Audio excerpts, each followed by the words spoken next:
Aido Dominga Onuchuma Zape Onuchuma Kogona Sako Kain Mo li kofili shikwe Mukba watu Onuchuma me Tabia baka Comme tedo kwe Eneke ekiahu Akia eshe Shigbawo kakpate hon Ya adu de batin Baba adu de batin Mukba watu Onuchuma monima En naissant mon diapé mon tué mon homme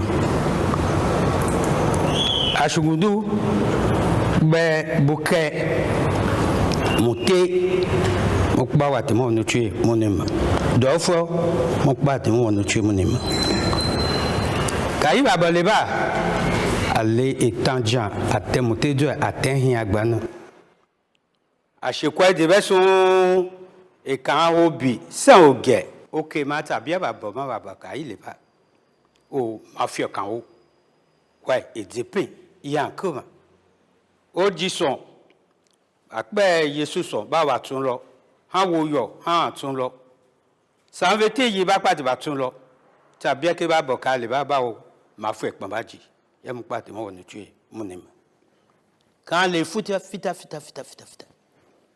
nyanyi se ndo wansen waka balepa oyo we oyi mai baji ai besen okay le mo pa ba o jena sinasi o ah obi ta ba ba nyete o ah ai mo amanye o ai e keke mara au ela bo obi ko abo ton na gba shishi do te jono tabi ahun pa fa ke pa imo amo ti ten ya fi fera au azedia anu ali bo fa yi bojo nema le din na mo ma re yi ali mo anu ali mo be ya ali mo na sinasi o ah obi o ni sha pa ma o biabilis o ni sha pa ma o gogo o ni sha pa ma o la mi go mo ni sha pa ma o aga besen ibe o lo yi o mutu o munu buku bazian konke ba bazian la na buku ki ati o ile an chantan bi agbali ase ya wo level kan asisa hin do aye to wo an do ye ni apo e anten an mo bo na ke mu ji do o mu kwa ba o ke na sinasi o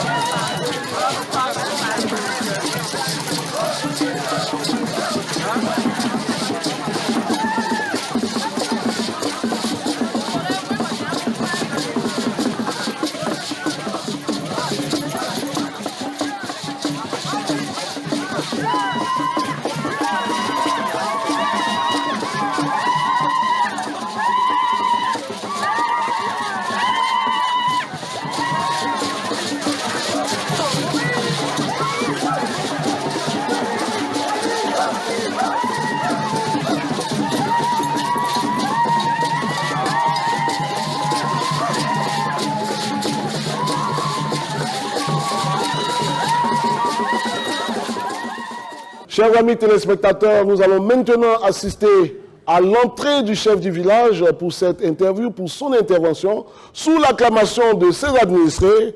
Voilà, on va faire venir le chef du village, oui, Saint-Omer qui arrive. Il va apparaître tout à l'heure. Voilà, il est majestueusement bien habillé. Voilà le chef du village de Montezo qui arrive, qui fait son entrée pour son intervention. Il est accompagné par ses notables. Et voilà, il va s'asseoir tout à l'heure pour son intervention. Là, nous sommes avec le chef du village. De manière exceptionnelle, nous allons permettre au chef du village de se présenter lui-même. Voilà, alors chef, vous avez le crachoir. Très bien, merci beaucoup. Avant de me présenter, je voudrais saluer et remercier votre chaîne pour s'être déplacée à Montezo, pour partager avec nous quelques informations sur notre village. Et je voudrais vous en remercier et au nom de tous les dignitaires ici présents. Je suis Saint-Ogué, chef du village de Montezo, le 21e. J'ai été désigné coutumièrement le 15 juin 2017. J'ai eu mon arrêté de nomination le 6 décembre 2019 et j'ai été installé le 31 janvier 2020. Donc voilà brièvement ce que je peux dire. Alors, chef, tout de suite, on va entrer dans le vif du sujet. Est-ce que vous pouvez présenter votre village administrativement, coutumièrement, la population, les autochtones, les allochtones? Voilà, on veut une géographie en tant qu'administrateur de ce village. Très bien, merci beaucoup. Je pense que mes prédécesseurs l'ont dit. Motezo est un village-centre dans le département d'Alépé et à l'intérieur de la commune d'Alépé. Quand vous venez d'Abidjan, nous faisons frontière avec Grand Alépé. Quand vous venez du Poutou, nous faisons frontière avec Domolon, au Glampo Domolon. Quand vous venez d'Alépé, nous faisons frontière avec Alépé même. Quand vous venez de Memli, nous faisons frontière avec Memli. C'est une population avec un fort potentiel. C'est une population qui est estimée autour de 16 000 habitants, peut-être même plus. Et il y a plusieurs communautés étrangères qui y vivent, y compris de la CEDEAO. Et donc, nous vivons en parfaite harmonie. Et c'est un village accueillant, une population aussi accueillante, une population studieuse, et donc qui aime son prochain. Et donc c'est tout ça, ce brassage-là qui fait que Motezo est un village où il fait bon vivre et beaucoup, même y compris des gens d'Abidjan, préfèrent venir ici acheter des lots, s'y installer et vaquer à leurs occupations. C'est un village ouvert et sans distinction. Merci beaucoup, chef. Alors tout de suite, je vais demander, étant chef, vous êtes venu avec quel programme, quelle politique pour le bien-être de votre village et de votre population? Très bien. Je pense que le chef suprême de la génération Nyando l'a dit, le choix du chef résulte d'un consensus qui engage aussi la vie de nos dévanciers, des Mbréchés, et qui engage aussi la vie des chefs de famille. Le chef vient avec quelques idées, mais si vous voulez, la définition de nos priorités est faite de façon consensuelle. Alors quand j'ai été installé comme chef, j'avais axé mon action sur autour des 5 axes pour transformer Motezo en 5 ans. Et avec des engagements forts. Premier engagement, c'est au niveau de la gouvernance. Vous savez, nos sociétés sont des sociétés orales, et donc j'avais indiqué que nos us et coutumes, où le fonctionnement de Motezo, sa gouvernance administrative politique doit être régie par une charte fonctionnelle. Et nous en sommes fait fort de consigner cela dans un document qui a été validé par l'ensemble des dignitaires de ce village au mois de juin 2020.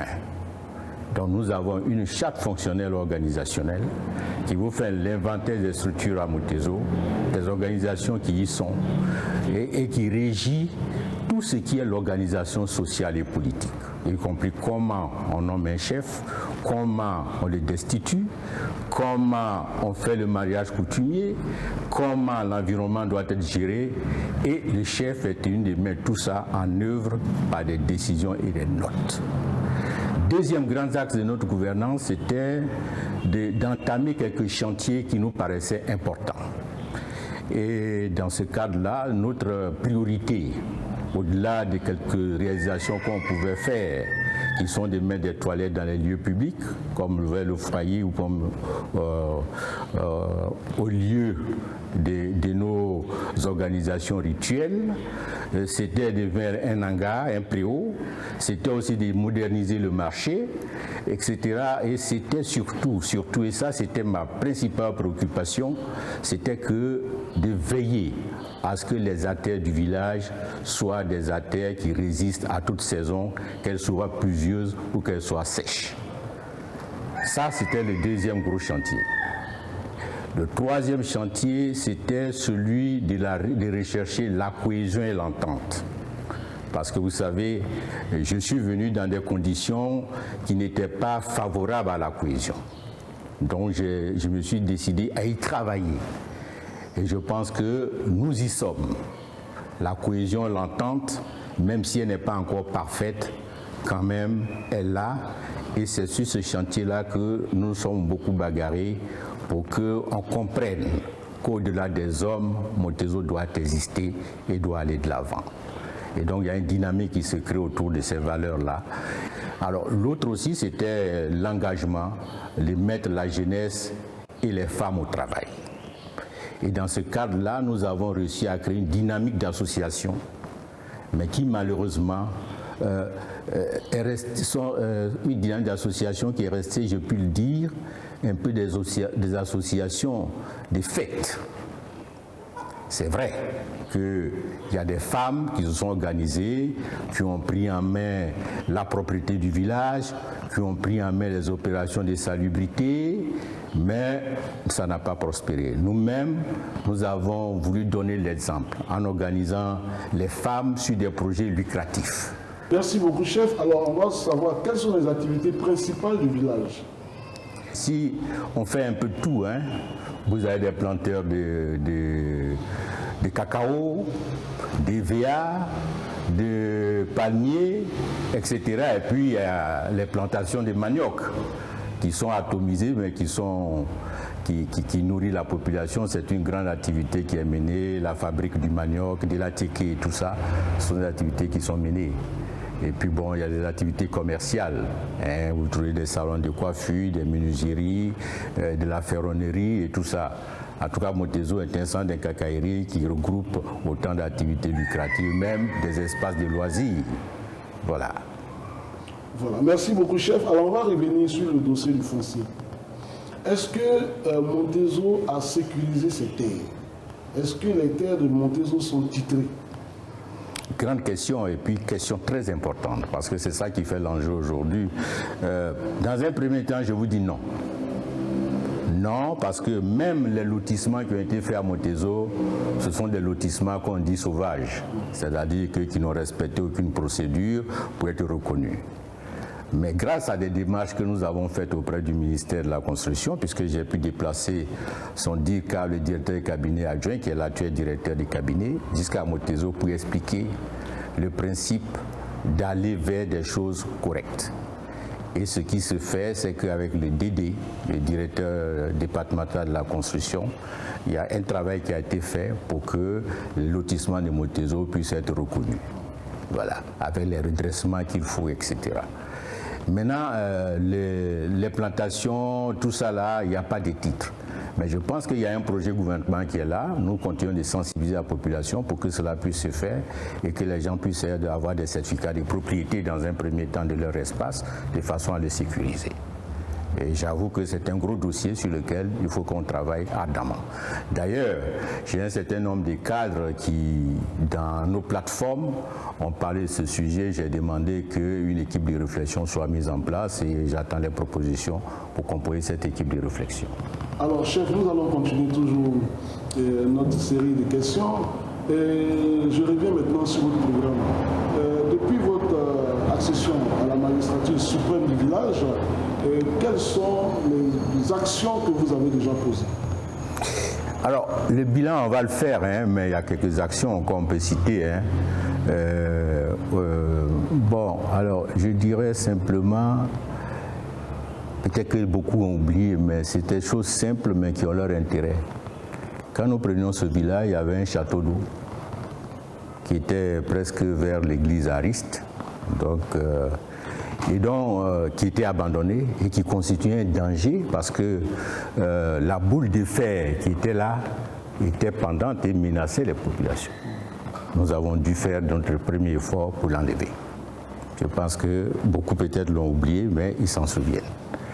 Deuxième élément, ce que j'ai fait et qui a permis d'épargner certaines concessions, c'est que Montezot est traversé par un grand fossé. Et quand il pleut, l'eau du ruissellement est très forte. Et donc ça prend possession des concessions. Ce que nous avons fait, nous avons cherché une machine qui est venue pour essayer de tracer la voie qu'elle avait sur l'eau. Et ça a épargné des vies humaines parce que par le passé, il y a eu des morts. Voilà. ce qui était recherché par moi, c'était que nous puissions vraiment travailler sur les axes essentiels de Motezo et travailler sur ce fossé qui, si on y prend garde, risque de diviser le village en deux. J'avais eu un entretien avec le DG de, comment vous l'appelez là? PFO, et qui a dépêché des techniciens pour venir voir comment nous y aider. Mais malheureusement, ça n'a pas prospéré pour des raisons que je sais et que j'ai déjà exposées au village. Voilà, des raisons que je sais, que j'ai déjà exposées au village. Nous avons pu réussir à poser des dos d'âne, ce n'est pas suffisant, mais quand même il y a des dos d'âne. Nous avons la place publique de Motezo, derrière le vieux Nkouabé, qui sert des réunions foraines et qui sert des lieux de funérailles. Nous avons réussi à faire la plateforme et à faire des hangars, bon, avec des toilettes. Notre projet, c'était d'aller plus loin, complété par un siège de la chefferie, ce que nous n'avons pas encore pu faire, mais qui viendra. Et puis, qui viendra, et si on n'a pas pu le faire, je pense que l'équipe qui viendra après nous pourra le faire. En tout cas, dans tous les cas, on va les appuyer pour cela. Nous avons également la clôture du foyer qui a commencé, qui n'est pas encore achevée parce qu'il reste les barres de fer à mettre pour faire la délimitation et 8 toilettes qui ne sont pas encore opérationnelles. Maintenant, on dit c'est fini, mais je dois visiter pour les rendre opérationnelles sur les lieux publics. Et puis je pourrais parler de l'école. Nous avons une école qui a été décoiffée, mais nous n'avons eu l'assistance des personnes.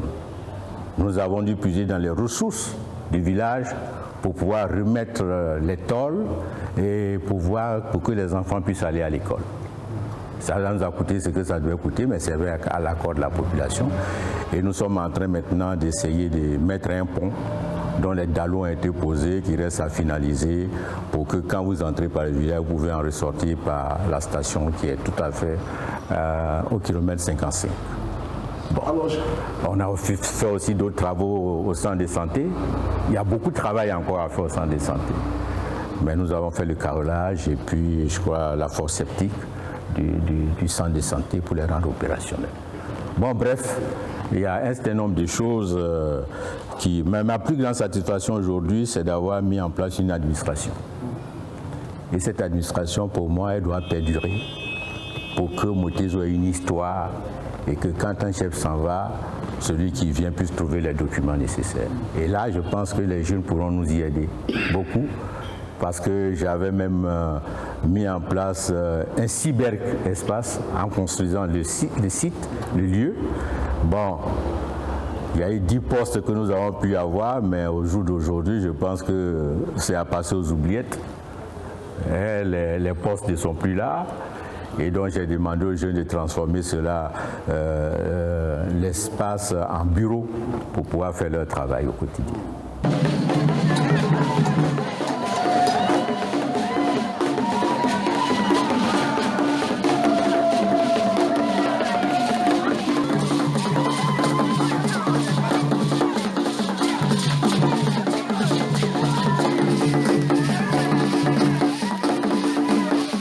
Très heureux d'être avec vous par le canal de Business 24 Africa. Aujourd'hui, l'émission Culture et Développement vous transporte, vous envoie dans un village que j'ai nommé Motezo. Motezo est un village situé à 54 km d'Abidjan, avec pour heure 1 heure et 19 minutes de précision pour y être. Mais des voix plus autorisées que moi vous expliqueront, vous donneront toute la quintessence de ce village. Alors, pour cette émission concernant l'histoire du village de Motezo, l'histoire, les coutumes, les traditions, nous allons commencer tout de suite avec le premier intervenant. Il s'agit de M. Anouan Ignace. Il va nous parler de l'histoire du village et de la carte d'identité. Bonsoir, monsieur. Monsieur, bonsoir. Voilà, alors, parlez-nous de l'histoire de Motezo. Motezo, comme l'histoire du village de Motezo, comme tous les peuples Aké et Lépin de la région, tire son origine de la dislocation de l'Empire du Ghana. Sachez au passage que l'histoire nous a appris que tous les Akans sont originaires du Ghana, et de même que le peuple de Motezo, qui fait partie du peuple Aké, tire son origine du peuple Ghana. Et donc l'histoire du village de Montezo s'identifie aussi un peu à l'histoire des peuples Akans qui ont fui le Ghana. Particulièrement pour le village de Montezo. Montezo s'est détaché à travers la troupe de Gogona. Gogona qui est le chef, qui est le leader du peuple Aké qui s'est détaché des Akans depuis la fuite du peuple du Ghana, précisément depuis le déclin du règne Abla Poku. Et donc, Gogona, avec sa troupe, ont fui et ont transité jusqu'à Assédi, qui fut leur première chute. Assédi qui se situe actuellement dans la région d'Azopé. Et c'est là qu'ils ont fait leur première chute, pour aboutir ensuite, pour fuir les hostilités, à Songonté. Songonté qui se situe dans une branche de la ville de Dabou. À Songonté, face aux hostilités de conquête, ils n'ont pas pu asseoir une famille précise. Et de là, ils vont aller jusqu'à Ngbato Boaké. Ngbato Boaké qui se situe actuellement à quelques longueurs de Benjerville. Ils vont transiter par les côtières de la lagune Potou, la lagune Potou qui se situe aujourd'hui à Oguédoumé, qui est le dernier des villages Gwa, sinon du peuple Gwa. Et c'est là qu'ils vont s'installer au bordure de la côte de la lagune Potou, à la recherche de terres cultivables et d'une zone fraîche pour avoir un besoin familial paisible. Mais là encore, ils vont faire face aux hostilités des Gwa qui fuyaient eux aussi les hostilités, parce qu'il faut le souligner au passage, entre le début du XIVe et le milieu du XVe siècle, le territoire ivoirien était meublé par des conquêtes. Et voilà que les Gwa qui ont fui le Sikinsui depuis le Gaumont vont venir se heurter à Gogona et sa troupe, c'est-à-dire les Aké de Montezo. Et là, puisque les Aké de Montezo étaient les premiers à s'installer sur les côtières de la lagune Potou, il va éclater des hostilités entre le peuple de Gogona, qui sont nos ancêtres, et les Gwa qui ont fui le Gaumont pour venir s'installer au bord de la lagune Potou. Et c'est face à cette hostilité qui a atteint un niveau très grave, face à cette hostilité où M. Gogona, qui est le leader des Aké de Montezo, se sentait offusqué, a éclaté et a vociféré en ces termes en disant « En les pinçons ». En les pinçons en atier qui signifie c'est nous qui sommes les premiers. C'était les Aké de Montezo conduits par Gogona qui sont donc les premiers à venir s'installer sur la côte Pokou. Et là encore, sans se laisser faire, même militairement diminué, il va opposer une farouche résistance. Et en les pinçons, aujourd'hui, quand on parle du peuple Aké dans l'épée, on utilise l'attributif l'épin. L'épin qui tire son appellation de cette phrase en les pinçons qui dit nous sommes les premiers. Et donc aujourd'hui quand on parle des Aké l'épin, on fait allusion directement aux Aké de Montezo et les villages voisins. Je vais ouvrir une parenthèse avant de poursuivre l'historique.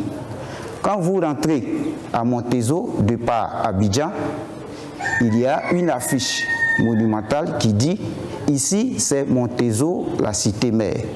Pourquoi la cité mère? Parce que Montezo est la base d'où les autres villages voisins sont partis.